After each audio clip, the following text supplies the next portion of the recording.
मेरा नाम सफिया है। बंगाल में औरतें फिजिकल रिलेशनशिप बनाने से पहले अपनी नाभि पर आखिर लहसुन का रस क्यों लगाती थी। ये एक बहुत खूबसूरत सुबह थी। मैं अपनी चाची के साथ नाश्ता बनाने में बिजी थी। मेरी चाची का छोटा भाई अयान मेरे सामने बैठा हुआ था। उसकी नज़रें मुझ पर जमी हुई थी और ये ऐसी नज़रें थी जो मुझे खुश कर रही थी, क्योंकि मैं अयान को पसंद करती थी। चाची का भाई यहाँ पर आता जाता रहता था और वो भी मुझे बहुत पसंद करता था। मेरी उम्र 17 साल थी, लेकिन मुझे अयान से प्यार हो गया था। कम उम्र में ही मुझे उससे मोहब्बत हो गई थी और वो भी मेरे लिए ऐसी ही फीलिंग्स रखता था। लेकिन मुझे बिल्कुल भी आइडिया नहीं था कि आज का सूरज मेरी जिंदगी में अंधेरा लाने वाला है। आज के बाद मेरी जिंदगी पूरी तरह से बदलने वाली है। चाची का भाई 2 दिन से यहाँ पर आया हुआ था। अयान नाश्ता करने के बाद नौकरी के लिए निकल गया था और मैं चाची के साथ घर के कामों में बिजी हो गई थी। मेरी माँ और मेरे पिता का तो बचपन में ही देहांत हो गया था। वो लोग मुझे काफ़ी सालों पहले इस दुनिया से छोड़कर चले गए थे और मेरा कोई भाई बहन भी नहीं था। मैं अपने माता पिता की इकलौती बेटी थी। चाची मेरी माँ की जगह तो नहीं ले सकती थी, लेकिन फिर भी उन्होंने मुझे इज्जत की छत दी हुई थी। काम करते हुए टाइम मुझे पता ही नहीं चला और दोपहर हो गई थी। चाची अपने कमरे में आराम करने के लिए जा चुकी थी और मैं किचन की सफाई करने के लिए किचन में रह गई थी। इतनी ही देर में मुझे दरवाज़ा बजने की आवाज़ आई। मैं जैसे ही दरवाजे पर गई तो दरवाजे पर एक अजीब सा लंबा चौड़ा सा आदमी खड़ा हुआ था, जिनकी नज़रों में ऐसी चुभन थी कि मैंने जल्दी से उसे देखकर अपने कपड़े ठीक किए थे। मैं बहुत ही ज़्यादा खूबसूरत थी और कभी कभी यही बात मुझे बहुत ज़्यादा परेशान कर दिया करती थी। मैं जहाँ भी जाती थी वहाँ पर लड़के मुझे गौर गौर से देखते थे, इसलिए मैं ज़्यादातर घर से बाहर निकलती तो अपने चेहरे को छुपाने की कोशिश करती थी और इस टाइम भी मैं अपनी खूबसूरती को छुपाने की कोशिश करने लगी थी। वो आदमी मुझसे चाची के बारे में पूछ रहा था। मैंने दरवाज़ा बंद करना चाहा था ताकि अंदर जाकर चाची को बुला लाऊं, लेकिन उस आदमी ने दरवाजे पर हाथ रख दिया और कहने लगा कि दरवाज़ा बंद करने की ज़रूरत नहीं है, मैं तुम्हारे लिए कोई गैर थोड़ी हूँ, जाओ जाकर अपनी चाची को बुला लाओ। उसकी बात मुझे बहुत ही अजीब सी लगी थी। मैं पहली बार इस आदमी को यहाँ पर देख रही थी और वो कह रहा था कि वो मेरे लिए कोई गैर नहीं है। मुझे दरवाज़ा खुला हुआ छोड़कर अंदर जाना बहुत मुश्किल लग रहा था, लेकिन मेरी मजबूरी थी, इसलिए मैं फ़ौरन अंदर की तरफ भागी और चाची को इस बारे में बताया कि एक आदमी दरवाजे पर खड़ा हुआ है। उसके हुलिये के बारे में सुनते ही चाची के चेहरे का रंग बदल गया था। वो कहने लगा कि तुम्हें दरवाजे पर आने की ज़रूरत नहीं है, तुम किचन का काम ख़त्म करो। उनकी बात सुनकर मैं किचन में पहुंच गई थी और चाची दरवाजे पर चली गई थी और फिर मुझे चाची की थोड़ी थोड़ी आवाज़ सुनाई देने लगी थी। वो उस आदमी से क्या बात कर रही थी ये तो मुझे समझ नहीं आया था, लेकिन कोई ऐसी बात तो ज़रूर थी जो बहुत ही खामोशी के साथ और चुपके चुपके की जा रही थी। मैं सोच में पड़ गई थी कि चाची इस आदमी से क्या बातें कर रही है और ये आदमी कौन है जो चाची से ही बात करने के लिए यहाँ पर आया है। कुछ ही देर गुजरी थी कि चाची मेरे पास आई और कहने लगी कि इस आदमी के बारे में तुम्हें अपने चाचा या फिर मेरे भाई अयान को इस बारे में कुछ भी बताने की ज़रूरत नहीं है। चाची की बात सुनकर मैं हैरान रह गई थी। चाचा जी रोज सुबह सवेरे दूसरे शहर में काम करने के लिए जाते थे और रात को ही वो घर वापस आते थे, लेकिन वो दिन में कई बार चाची को फ़ोन करके उनसे बात करते थे और मेरे भी हालचाल लेते रहते थे। चाचा चाची की अपनी कोई औलाद नहीं थी, इसलिए चाचा मुझे अपनी बेटी समान ही समझते थे। चाचा जी मेरी बहुत परवाह करते थे, इसलिए चाची ने मुझे सख्ती से समझा दिया था कि मुझे उन्हें कोई भी बात नहीं बतानी है। लेकिन मेरे दिल के अंदर इंटरेस्ट पैदा हो गया था कि ये आदमी कौन है जिनके बारे में चाची सबसे छुपाना चाहती हैं। मुझे तो वो कोई बदमाश आदमी लग रहा था, लेकिन मेरी चाची का उससे क्या संबंध था। फिलहाल चाची की बात सुनकर मैंने अपनी ज़बान पर ताला लगा लिया था और ना ही मैंने इस बारे में अयान से कोई बात कही थी और ना ही चाचा जी से कुछ कहा था।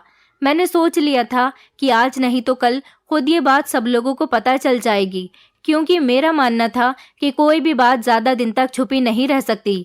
और फिर इसी रात अयान मेरे कमरे में आया और कहने लगा कि जल्दी ही मैं अपनी बहन से तुम्हारे और अपने रिश्ते के बारे में बात करूंगा। मैं चाहता हूं कि अब जल्दी ही हमारी शादी हो जाए। अयान की बात सुनकर मैं हंस दी थी, क्योंकि मैं अभी 17 साल की थी और वो 23 साल का हो गया था और फिर अभी उसकी परमानेंट नौकरी भी नहीं लगी थी, वो बस थोड़े बहुत ही पैसे कमाता था।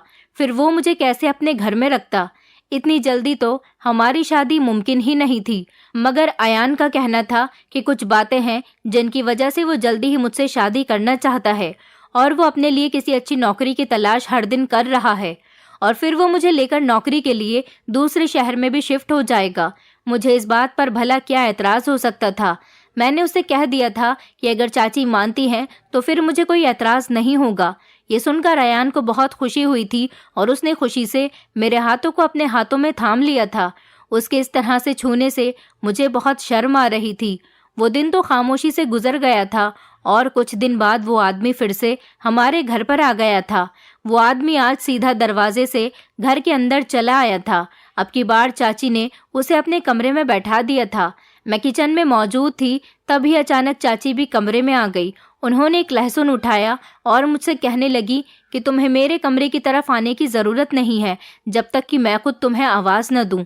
मैंने बड़ी हैरानी से अपनी चाची के हाथ में लहसुन पकड़ा हुआ देखा था और वो खामोशी से वापस अपने कमरे में चली गई थी और मुझे कमरे का दरवाज़ा बंद होने की आवाज़ सुनाई दी थी।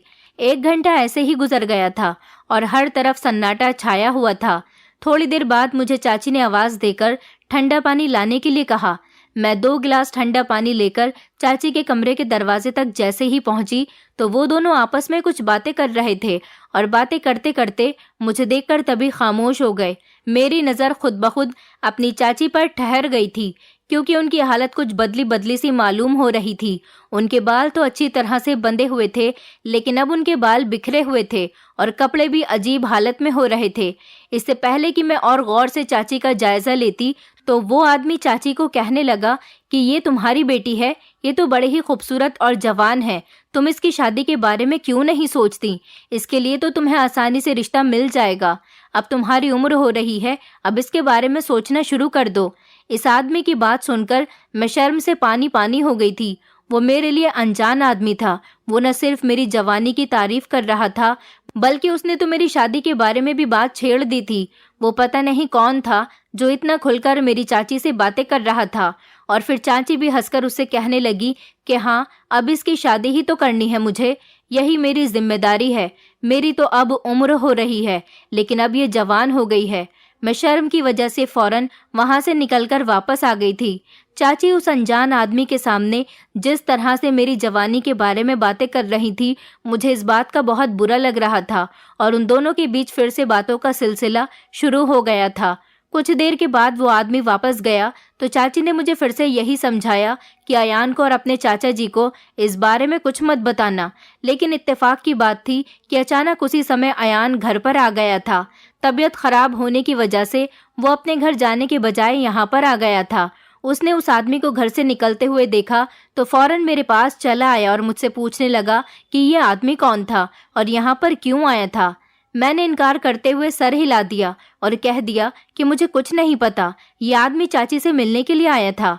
अयान सीधा चाची से मिलने के लिए उनके कमरे में चला गया और फिर ना जाने अचानक से ऐसा क्या हुआ कि उन दोनों के चीखने चिल्लाने की जोर जोर से आवाज़ें आने लगीं। चाची अयान को बुरा भला कह रही थी। अयान भी आगे से चाची को बहुत ज़्यादा जवाब दे रहा था। न जाने उन दोनों के बीच क्या चल रहा था। मुझे इस बारे में तो कुछ पता ही नहीं था, लेकिन इतना आइडिया ज़रूर था कि बात कुछ ज़्यादा ही बड़ी है और शायद उस अनजान आदमी से जुड़ी हुई है।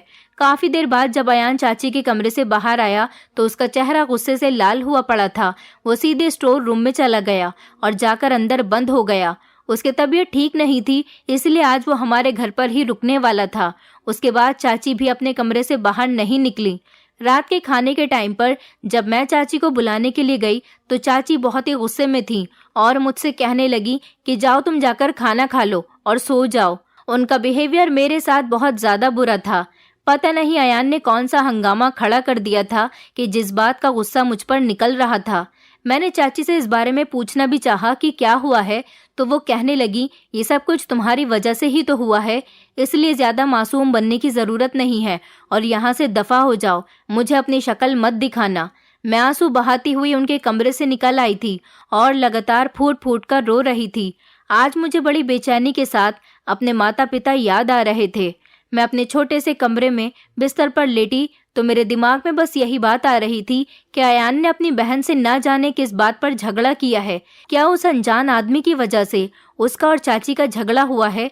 स्टोर रूम का दरवाजा तो अंदर से लॉक था, वरना मैं उससे जाकर जरूर पूछती। अयान जब भी हमारे घर पर आता था तो वो स्टोर रूम में ही ठहरता था, क्योंकि हमारा घर छोटा था और सिर्फ 2 ही कमरे थे। एक में चाचा और चाची रहते थे और दूसरे कमरे में मैं रहती थी, और एक छोटा सा स्टोर रूम बना हुआ था जहां पर अयान कभी कभी ठहर जाता था। मुझे सुबह होने का इंतजार था। सुबह मुझे या तो ये बात चाची से पता चलनी थी या फिर मुझे अयान से ही पूछनी थी, लेकिन अगली सुबह उससे भी ज्यादा कुछ अजीब हुआ था। जब मैं सोकर उठी तो अयान घर से जा चुका था और चाची भी खामोशी से घर का काम कर रही थी। उन्होंने मुझसे कोई बात नहीं की और उनका बिहेवियर देखते हुए मैं भी उनसे कुछ पूछ नहीं सकी। सुबह उठते ही मेरा पहला काम सफाई करना था, इसलिए मैं सीधा सफाई करने में बिजी हो गई और चाची के कमरे की सफाई करने के दौरान मुझे वहां लहसुन का टुकड़ा पड़ा हुआ मिल गया, जिसे चाची किचन से लेकर अपने कमरे में गई थी। और मैं सोच रही थी कि चाची लहसुन क्यों उठाकर लाई थी। आखिर उस अनजान आदमी को इस लहसुन का क्या करना था, या फिर चाची ने उस लहसुन का इस्तेमाल किया था? क्योंकि वो बहुत ही दबा हुआ लग रहा था, उसे खाया नहीं गया था, उसका छिलका भी उतरा हुआ था। ऐसा लग रहा था जैसे उसका रस निकाल लिया गया है। मैंने सफाई करते टाइम उसे फेंक दिया था और फिर सफाई में बिजी हो गई। फिर शाम के टाइम चाची मुझसे कहने लगी, चलो मार्केट चलते हैं, कुछ सामान लाना है। कभी कभी ऐसा हो जाता था कि चाची मुझे अपने साथ मार्केट ले जाती थी, इसलिए मैंने अपना दुपट्टा लिया और मैं उनके साथ चल पड़ी। लेकिन मुझे क्या पता था कि चाची मुझे कहाँ लेकर जा रही हैं। चाची ने रिक्शा किया और हम रिक्शा में बैठकर चल पड़े। लेकिन उस वक्त मैं हैरान रह गई थी जब रिक्शा वाले ने मार्केट को क्रॉस कर दिया। मैंने चाची से पूछा कि हम लोग कहाँ जा रहे हैं। बाजार तो पीछे निकल गया। वो कहने लगी कि दूसरा सामान खरीदना है, इसलिए दूसरे मार्केट जा रहे हैं। उनका बिहेवियर मुझे पहले से कुछ बेहतर लग रहा था और काफी देर के बाद हम एक अजीब से बाजार में पहुंच गए। यहाँ भीड़ भाड़ तो थी, लेकिन लोग काफी अजीबोगरीब मालूम हो रहे थे। हम रिक्शा से उतरे तो चाची मुझे किसी दुकान के बजाय बाजार के पीछे बने हुए एक घर में ले गई। एक बड़ी उम्र की औरत ने दरवाजा खोला और चाची को देखकर मुस्कुराने लगी। चाची कहने लगी, इसे अपने पास रखो, मैं माल के सही दाम लगवा कर आती हूँ। मैंने चाची को परेशानी से देखा कि वो मुझे अपने साथ ले जाने के बजाय यहाँ पर क्यों छोड़कर जा रही हैं। चाची ने मेरा चेहरा देखा तो वो कहने लगी कि परेशान मत हो, ये भी तुम्हारी चाची ही है, तुम यहाँ बेफिक्र होकर बैठो, बस कुछ देर में मैं वापस आती हूँ। फिर चाची मुझे छोड़कर वहां से पलट गईं। उस औरत ने मुझे अंदर ले लिया और घर का दरवाजा बंद कर दिया। और फिर जैसे जैसे वो मुझे अपने साथ लेकर अंदर जाने लगी, मेरी आंखें फटी की फटी रह गईं, क्योंकि उस दरवाजे के पीछे तो एक अलग ही जगह बनी हुई थी जिसमें बहुत सारे छोटे छोटे कमरे बने हुए थे और एक अजीब सी बू की महक आ रही थी। कुछ कदम चलने के बाद ही मुझे आइडिया हो गया था कि मैं किसी नॉर्मल जगह पर नहीं हूँ, ये जगह अलग ही जगह थी। दरवाजों के पास छोटे छोटे कपड़े पहनी हुई लड़कियां खड़ी हुई थी जो मुझे देखकर मुस्कुरा रही थी। उनके कपड़े, उनके चेहरे पर भरा हुआ मेकअप मुझे एक अलग ही सच्चाई बता रहा था। मैं चलते चलते रुक गई तो एक औरत पलटकर मुझे देखने लगी, लेकिन मैंने उससे कहा कि मुझे वापस जाना है, मैं अंदर नहीं जाना चाहती। मेरी बात सुनकर वो औरत जोर से हंसी और कहने लगी कि इस दरवाजे के अंदर आने का रास्ता तो है, लेकिन बाहर जाने का कोई रास्ता नहीं है। तुम्हारी चाची तुमसे जान छुड़ाकर यहाँ से जा चुकी हैं। अब ना ही वो कभी लौटकर वापस आएंगी और ना ही तू कभी यहाँ से लौटकर बाहर जा सकेगी। ये मेरी दुनिया है, यहाँ पर मेरा राज चलता है। तू भी एक औरत है, इसलिए तुझे भी यहाँ पर रहकर मेरा कहना मानना पड़ेगा। उनकी बात सुनकर मेरे पैरों तले से जमीन निकल गई थी। उसने मेरा हाथ पकड़ लिया था। मैंने अपना हाथ उसके हाथ से कस के छुड़ाया और मैंने कहा कि मैं यहाँ पर किसी कीमत पर नहीं रहूंगी और मेरी चाची कुछ देर में आती ही होंगी। मैं बाहर जाने के लिए जैसे ही पलटी तो उसने पीछे से मेरी कमीज पकड़ ली और कमीज जोर से खींची, जिससे मेरी कमीज फट गई। फिर मेरे मुंह पर एक जोरदार तमाचा दे मारा और मैं जमीन पर गिर गई। मेरे मुंह से खून निकलने लगा। वो औरत मेरे पास बैठकर कहने लगी कि तेरी चाची तुझे यहाँ पर बेच कर गई है, अब तू मेरी खरीदी हुई गुलाम है। मैंने तेरी महंगी कीमत दी है उस औरत को। चल अब जा और जाकर तैयार हो, रात को कस्टमर आएंगे और तुझे भी यहाँ लाइन में खड़ा होना होगा। फिर उसने एक औरत को आवाज़ देकर बुलाया और मुझे उसके हवाले कर दिया। मैं उस समय हक्का बक्का थी, मुझे कुछ भी समझ में नहीं आ रहा था कि मैं क्या करूं और क्या नहीं। मेरी चाची मेरी माँ की तरह थी। पिछले 4 साल से मैं अपनी चाची के साथ रह रही थी। वो मेरे ऊपर इतना अत्याचार कैसे कर सकती है? मैं चाहकर भी उस औरत पर यकीन नहीं कर पा रही थी। ऐसा लग रहा था ये एक भयानक सपना है कि कुछ देर बाद मेरी आंख खुलेगी और सब कुछ ठीक हो जाएगा। लेकिन ये मेरी बदकिस्मती थी कि ये कोई सपना नहीं था, बल्कि जिंदगी की एक कड़वी हकीकत थी। वो दूसरी औरत मुझे एक अंधेरे से कमरे में ले गई। उसने खुशबूदार पानी बनाया और उसमें मुझे स्नान करवाया। मेरे चीखने चिल्लाने का, रोने धोने का उस औरत पर कोई असर नहीं हो रहा था। वो कहने लगी, तुझ जैसी लड़कियां यहाँ रोज आती हैं, 1-2 दिन रोती हैं, उसके बाद खुद ही खुशी खुशी बिस्तर पर चली जाती हैं। उन्हें पता चल जाता है कि अब यही मेरी जिंदगी है, इसलिए तुम भी अब खुशी खुशी ये जिंदगी स्वीकार कर लो। जो भी है, जैसी भी है, यही तुम्हारी जिंदगी है, इसलिए खुशी खुशी इस काम को आसानी से कर लो, वरना सायरा बानो यही काम तुमसे जबरदस्ती करवाएगी और तुझे तकलीफ भी ज्यादा होगी। उनकी बातें सुनकर मेरे वजूद में करंट दौड़ गया था। मैं 17 साल की थी और वो मुझे इस धंधे में उतारना चाहती थी। वो मुझे कमरे की तरफ खींचते हुए ले गई, जहां से मुझे चीखने चिल्लाने की आवाज आ रही थी। वो कहने लगी, देखो ये लड़की सायरा बानो की बात नहीं मान रही थी, इसलिए उसे यहाँ पर बंद करके रखा गया है। इस बेचारी को न खाने को कुछ दिया जा रहा है और न ही पीने को। अगर तुमने भी मेरी बात नहीं मानी तो तुम्हें भी न खाने को कुछ दिया जाएगा और न ही पीने को, तो तुम्हारा भी यही हाल होगा। उसकी जबरदस्ती करने पर मैंने खुशबूदार पानी से स्नान किया था और फिर उसने मुझे दुल्हन की तरह तैयार करना शुरू कर दिया। लेकिन थोड़ी देर के बाद वो पहले वाली औरत, जिसका नाम सायरा बानो था, वो वापस आ गई। उसने सर से पैर तक मुझे देखा और कहने लगी, तू तो सच में बहुत खूबसूरत है और बड़ी कमाल की चीज है, तेरे तो बड़े अच्छे दाम लगेंगे। मैंने तेरी चाची को भी बहुत पैसा दिया है, वही सारा पैसा मैं तेरे शरीर को बेचकर वसूल करूंगी। सायरा बानो भद्दी सी हंसी हंसी तो उसके पान से सने हुए दांत दिखाई दिए। ये नज़ारा मैंने अक्सर फिल्मों में देखा था, लेकिन मैंने कभी ये नहीं सोचा था कि मेरी जिंदगी में भी कभी ऐसा वक्त आ जाएगा। अब तो मेरी आंखों से लगातार आंसू बह रहे थे। मैंने उस औरत से पूछा कि मेरी चाची मुझे यहाँ पर छोड़कर क्यों गई हैं। वो जोर से हंसी और कहने लगी, ये तो तुझे मालूम होगा, हम तो बस माल खरीदते हैं, माल हम तक क्यों लाया जाता है ये हमें नहीं मालूम। वो दूसरी औरत, जिसका नाम बेगम जान था, सायरा बानो से कहने लगी कि ये अभी छोटी है ना, इसे अभी हमारे काम के बारे में कुछ पता भी नहीं है। कस्टमर के हवाले करने के बजाय पहले महफिल में नाचने के लिए इस्तेमाल करना चाहिए। जब ये कुछ समझदार हो जाए तो इसे किसी अच्छे और महंगे ग्राहक के सामने पेश करना, ताकि इसका सही पैसा वसूल हो सके। उस औरत की बात सायरा बानो को समझ आ गई और वो कहने लगी कि ठीक है, इसे नाचने गाने की तैयारी करवाओ। इस बात का हुक्म देते हुए वो खुद कमरे से बाहर निकल गई। बेगम जान मेरी तरफ देखकर कहने लगी कि कुछ दिनों के लिए मैंने तुम्हें बचा लिया है, लेकिन याद रखो, इस दुनिया में आज नहीं तो कल तुम्हें कस्टमर के पास जाना ही होगा, क्योंकि यही तुम्हारा काम है। मैं भी जब यहाँ आई थी तो सिर्फ 15 साल की थी। मुझे तो यहाँ पर मेरी सगी माँ बेच कर गई थी, क्योंकि उसे तो पैसों से मतलब था। उसने कभी अपनी बेटी से प्यार ही नहीं किया, उसे बेटियां बोझ लगती थी, इसलिए वो मुझे यहाँ पर बेचकर चली गई थी। तब से आज तक मैं हर रोज किसी न किसी कस्टमर के साथ होती हूँ, क्योंकि अब यही मेरी जिंदगी है। मैंने यहाँ से भागने की कई बार कोशिश की, लेकिन यहाँ से बाहर जाने का सिर्फ एक ही दरवाजा है, जिस पर सायरा बानो खुद अपने नौकरों के साथ पहरा देती हैं। इसलिए यहाँ से कभी फरार होने के बारे में मत सोचना, वरना सायरा बानो तुम्हारी वो हालत करेगी कि तुम सारी जिंदगी याद रखोगी। बेगम जान बहुत ही अच्छी और बहुत मोहब्बत करने वाली औरत थी। उसकी बोलचाल भी मुझे बहुत पसंद आई थी। बाकी यहाँ तो कोई औरत ढंग से बात ही नहीं करती थी। वो मुझे न सिर्फ प्यार से समझा रही थी, बल्कि खुद भी नाच सिखाने लगी थी, जबकि मैं सारा टाइम रोती रहती थी। मुझे अपनी इस किस्मत पर बहुत अफसोस हो रहा था कि मुझे और कोई नहीं बल्कि मेरी अपनी ही चाची यहाँ पर छोड़कर चली गई, और फिर कुछ दिन इसी तरह से गुजर गए थे। अब तो रोते रोते मेरी आंखों का पानी भी सूख चुका था। मैंने अपने दिल को समझा लिया था और सोच लिया था कि ज्यादा रोने से भी कोई फायदा नहीं है। मुझे यकीन हो गया था कि अब मेरी चाची मुझे लेने के लिए कभी नहीं आएंगी। न जाने उन्होंने मुझसे किस बात का बदला लिया था।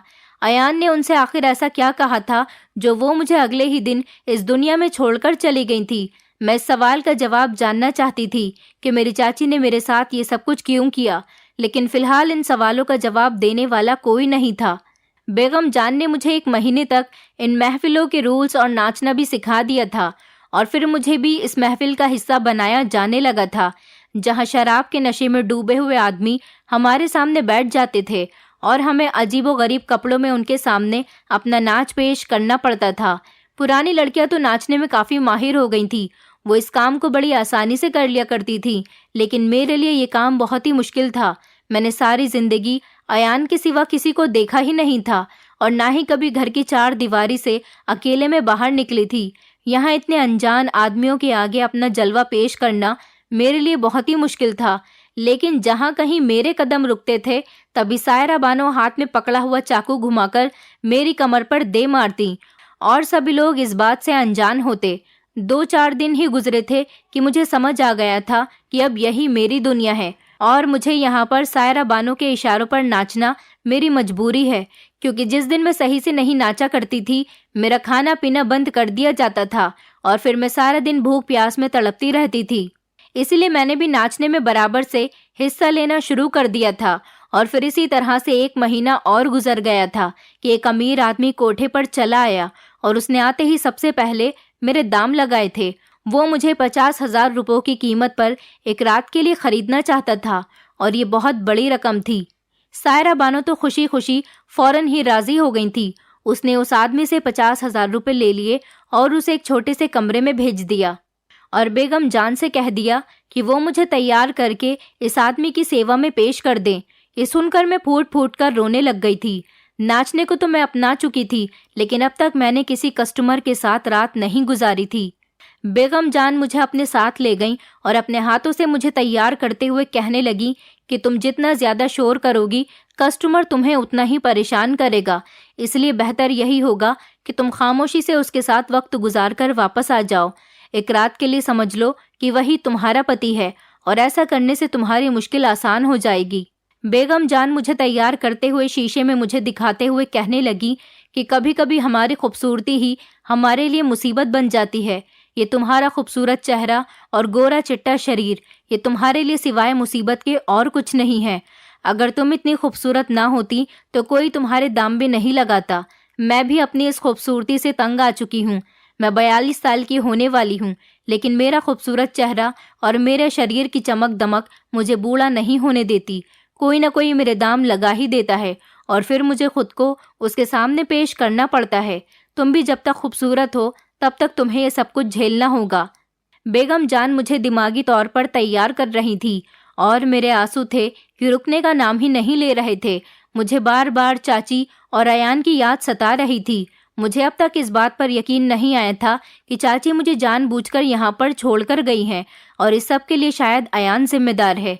जब मैं पूरी तरह से तैयार हो गई तो बेगम जान ने मेरी नज़र उतारी और कहने लगी कि गहरी सांस भर के कमरे में दाखिल हो जाना और खुद को इस आदमी के हवाले कर देना। मेरे पास भी इसके सिवा और कोई रास्ता नहीं था, इसलिए मैं इस छोटे से कमरे के अंदर चली गई, जहां पर एक नन्हा पीला सा बल्ब जल रहा था, जिसकी धीमी सी रोशनी में मुझे सब कुछ भयानक लग रहा था। मैंने सोचा था कि जाते ही मैं इस आदमी के पैरों में गिर जाऊंगी और इससे कहूंगी कि वो मेरे साथ कोई जबरदस्ती ना करे। मैं रहम की भीख मांगूंगी तो उसे मुझ पर तरस आ जाएगा। वैसे भी मैं कम उम्र की थी और जिस आदमी ने मुझे खरीदा था वो कोई 35 या 40 साल की उम्र का आदमी था। मेरे हिसाब से तो वो मेरे पिता जैसा ही था, मगर मुझे पता नहीं था कि यहाँ पर आने वाले आदमी भी इतने ही पत्थर दिल के होते हैं जितनी यहाँ की औरतें हैं। मैं जब कमरे में दाखिल हुई तो मुझे देखकर इस आदमी के चेहरे पर एक खतरनाक सी मुस्कुराहट आ गई थी। मेरी जैसे ही इसके चेहरे पर नजर पड़ी तो मेरे रोंगटे खड़े हो गए थे। उसके माथे पर एक बड़ा सा जख्म का निशान था, एक आंख बिल्कुल लाल हो रही थी और उसकी नजरें मेरे शरीर पर टिकी हुई थी। मुझ पर इतना डर सवार हुआ था कि मैं वापस बाहर निकलने लगी थी। तभी उसने मुझे पीछे से पकड़कर खींच लिया और कहने लगा कि तेरे इतने महंगे दाम दिए हैं, फिर तू कहाँ भाग रही है। उसके मुंह खोलते ही शराब की बदबू ने मेरी सांस बंद कर दी थी। मैं उसके आगे रहम की भीख मांगने लगी थी, लेकिन उसे मुझ पर बिल्कुल भी तरस नहीं आया था।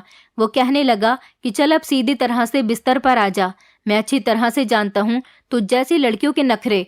उसने मुझे सीधे बिस्तर पर धक्का दे दिया था और फिर मेरे दिमाग में बेगम जान की बातें घूमने लगी थी। उन्होंने कहा था कि बिस्तर पर जाने से पहले अपनी नाभि पर लहसुन का रस जरूर लगा लेना।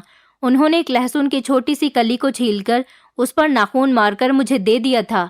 मैंने उसे मुट्ठी में बंद कर लिया था, जिसे मैं इस्तेमाल करना भूल गई थी, जिससे कि मुझे बेगम जान की याद आई।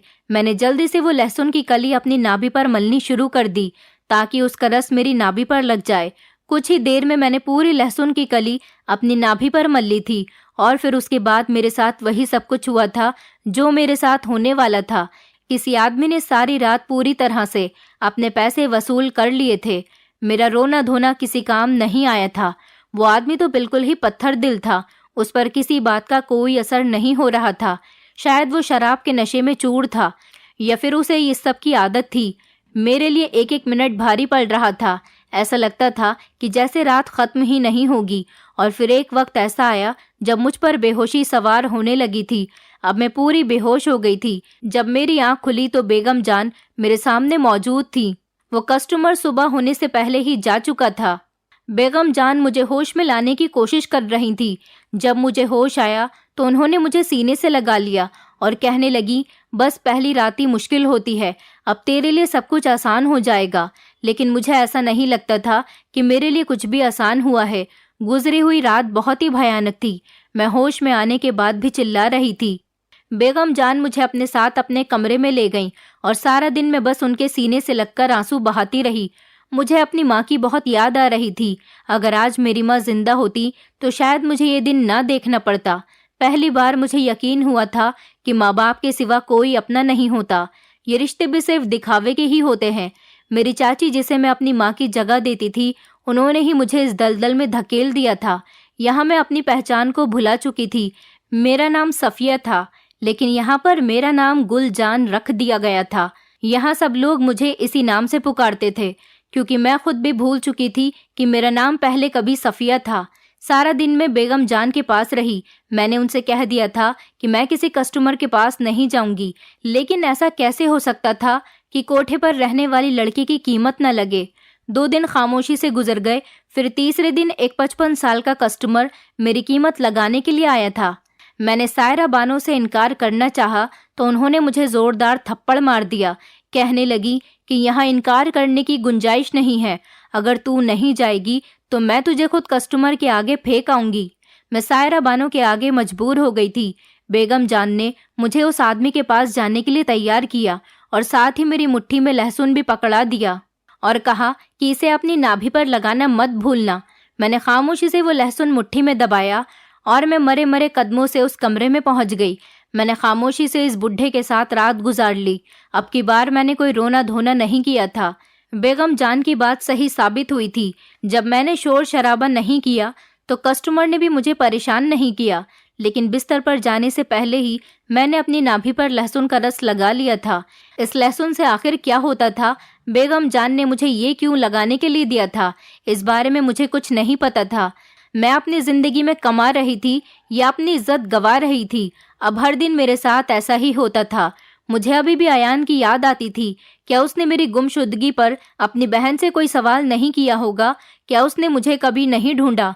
क्या वो मुझे भूल चुका होगा? बस मैं हमेशा यही सोचती रहती थी। वो कस्टमर चला गया था और मैं खामोशी से बेगम जान के कमरे में चली गई थी। वो मुझे देखकर मुस्कुराई और धीरे से कहने लगी, तुम कस्टमर के पास जाने से पहले अपनी नाभि पर लहसुन का रस लगा लेती हो ना? बेगम जान की बात पर मैंने हाँ में सिर हिला दिया था। बेगम जान ने कहा कि तुम मेरी बेटी की उम्र की तो हो। मैं तुम्हें अपनी बेटी ही समझती हूँ, लेकिन मैं तुम्हें इन लोगों से नहीं बचा सकती। तुम्हारी पहचान बदल गई है।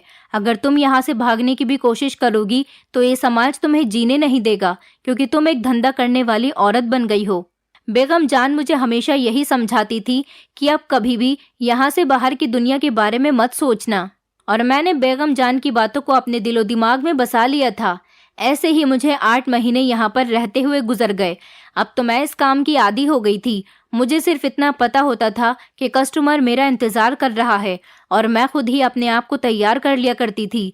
मैं जो कभी अयान की दुल्हन बनने के सपने देखती थी, अब हर रात ही हर नए मर्द की दुल्हन बनती थी, लेकिन हर रात बेगम जान मुझे लहसुन पकड़ाना नहीं भूलती थी और ये जरूर जताती थी कि बिस्तर पर जाने से पहले पहले ये लहसुन अपनी नाभि पर जरूर लगा लेना। एक दो बार मैंने इसके बारे में बेगम जान से पूछा कि इस लहसुन में ऐसा क्या है जो आप हर बार मुझे ये दे देती हो, तो वो कहने लगी कि सही वक्त आने पर तुम्हें खुद ही पता चल जाएगा। याद रखना, किसी भी कस्टमर के पास जाने से पहले लहसुन का इस्तेमाल जरूर करना। काफी दिनों से मैं देख रही थी कि बेगम जान बीमार थी, लेकिन वो अपना इलाज नहीं करा रही थी, और वैसे भी हम जैसी औरतों का इलाज मुमकिन कहाँ है। हमारा तो यहाँ कोई अपना ही नहीं है जो हमारी फिक्र कर सके। मेरी फिक्र करने वाली यहाँ पर सिर्फ बेगम जान थी। अगले ही दिन मेरे पास सायरा बानो आई और कहने लगी कि रात को तैयार रहना, तुम्हारे पास एक कस्टमर आएगा। ये कहकर सायरा बानो चली गई और मैं तैयार होने लगी, क्योंकि अब मुझे इस दुनिया की आदत हो गई थी। मैं जब पूरी तरह से तैयार हो गई तो बेगम जान ने फिर आकर मुझे लहसुन का टुकड़ा पकड़ाया। मैं आज सोच में पड़ गई थी कि आखिर बेगम जान मुझे ये लहसुन क्यों देती हैं। आज मैं उनसे इस सवाल को पूछकर ही रहूंगी, लेकिन मुझे कस्टमर के पास जाने के लिए देर हो रही थी, इसलिए मैंने सोचा कि मैं जब वापस आऊंगी तो उनसे इस सवाल का जवाब जरूर पूछूंगी। कस्टमर मेरा इंतजार कर रहा था, इसीलिए मैं कस्टमर के कमरे में उसके पास पहुंची, लेकिन इससे पहले मैंने लहसुन के रस को अपनी नाभि पर लगा लिया था। हालांकि मैं इतना जरूर जानती थी कि इस काम के पीछे कोई न कोई खास बात तो जरूर है। मेरे दिमाग में बार बार लहसुन वाली बात घूम रही थी। अगर मुझे कोई इस बारे में बता सकता था तो वो सिर्फ बेगम जान थी, और आज मैंने फैसला कर लिया था कि मैं आज उनसे पूछकर ही रहूंगी, क्योंकि वो हर बार मुझे लहसुन के बारे में बताना नहीं भूलती थी। मैं जैसे ही कमरे में पहुंची तो मेरी आंखें फटी की फटी रह गईं, क्योंकि उस कमरे में मौजूद मर्द कोई और नहीं बल्कि अयान था, जो नशे में चूर बिस्तर पर बैठा हुआ था। और मुझे देखते ही वो एकदम उछल पड़ा और फिर मेरे पास आकर हैरानी से पूछने लगा, सफिया, तुम यहाँ पर क्या कर रही हो? मैंने तुम्हें कहाँ कहाँ तलाश नहीं किया। मैंने उसे जोर से धक्का दिया और पीछे हटाकर कहा कि मैं सफिया नहीं हूँ, मेरा नाम गुलजान है। मुझ में इतनी हिम्मत नहीं थी कि मैं सफिया बनकर अयान का सामना करती। मेरी इज्जत लुट चुकी थी। सालों से इस कोठे पर मेरी इज्जत नीलाम हो रही थी। अयान ने आकर मेरे कंधों से पकड़कर मुझे झंझोड़ दिया और कहने लगा कि मैं अच्छी तरह से जानता हूँ तुम मेरी सफिया ही हो। तुम यहाँ तक कैसे पहुंची? मुझे तो मेरी दीदी ने यही बताया था कि तुम किसी लड़के के साथ भाग गई हो। अयान की बात सुनकर मेरे होश उड़ गए और फिर मैंने उसे अपनी पूरी कहानी बताई। मुझे यहाँ तक पहुँचाने वाला कोई और नहीं बल्कि उसकी अपनी ही बहन थी। ये बात सुनकर वो मेरे कदमों में बैठकर रोने लगा और उसने मेरे हर सवाल का जवाब दिया। उसने मुझे बताया कि जब से मेरी बहन को तुम्हारे और मेरे अफेयर के बारे में पता चला था, तभी से वो तुमसे नफरत करने लगी थी। इसलिए वो अनजान आदमी को अपने फायदे के लिए बुलाती थी, क्योंकि जीजा जी तो ज्यादातर घर से बाहर ही रहते थे। मुझे उनके इस प्लान के बारे में पता चल गया था, तभी तो मैं तुम्हें दूसरे शहर ले जाने की बातें करता था। लेकिन जब उस दिन हम लोग बातें कर रहे थे तो वो बातें मेरी बहन ने सुन ली थी, और वो आदमी दीदी से मिलने के लिए आता था, क्योंकि वो कोठे का दलाल है। मैं अपनी बहन की हरकतों को अच्छी तरह से जानता था। जब जीजा जी घर पर नहीं होते तो वो गैर मर्दों के साथ संबंध बनाती है। ये बात तुम्हें पता नहीं है, लेकिन मैं इस बात को जानता था। मैंने अपनी बहन को कई बार समझाने की कोशिश की, लेकिन उन्होंने मेरी बात नहीं मानी। वो लगातार जीजा जी को धोखा देती रही, और उस दिन भी मुझे उस आदमी को घर से निकलता हुआ देखकर बहुत गुस्सा आ गया था, और इसी बात पर मेरी बहन से झगड़ा हुआ था। फिर उसके अगले ही दिन मेरी बहन ने मुझे बताया कि तुम किसी लड़के के साथ भाग गई हो। मुझे उनकी इस बात पर यकीन नहीं हो रहा था, लेकिन उन्होंने रो धोकर मुझे इस बात पर यकीन दिलवा दिया। लेकिन फिर भी मैंने तुम्हें कई जगह तलाश करने की कोशिश की, तुम मुझे कहीं पर भी नहीं मिली।